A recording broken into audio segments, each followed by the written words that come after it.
पंढरपुरातील चंद्रभागा नदीच्या स्वच्छतेला सुरुवात झाली आहे। अहिल्यानगरमधल्या भाविकांकडून मंदिर समिती कर्मचारी यासह पंढरपूर नगरपालिकेच्या सहाय्याने अहिल्यानगरमधल्या 150 ते 200 भाविकांनी चंद्रभागा नदी स्वच्छ करायला सुरुवात केली आहे। संपूर्ण महाराष्ट्रातील भाविकांनी एक दिवस काढून चंद्रभागेच्या स्वच्छतेला यावं असं आवाहन अहिल्यानगरमधल्या भाविकांनी माध्यमांशी बोलताना केलं।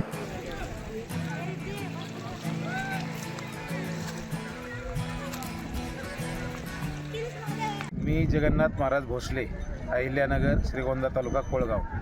आम्ही 13/4/2024 पासून पांडुरंगाच्या संकेतानुसार या चंद्रभागा स्वच्छता अभियानासाठी आमचे विठ्ठल महाराज जाधव यांना संकेत झाला आणि त्या हिशोबाने आम्ही कधी 200, कधी 250, कधी 150, कधी 100 अशी स्वयंस्फूर्तीने स्वखर्चाने माणसं येतात आणि एक दिवस पूर्ण स्वच्छता करून जातात। पंढरपूर नगरपालिका हायवा, JCB आणि लागणारे स्वच्छतेला वस्तू देत असतात आणि आमची एक मागणी आहे, संपूर्ण महाराष्ट्राला विनंती आहे की आपण इथं घाण टाकू नये।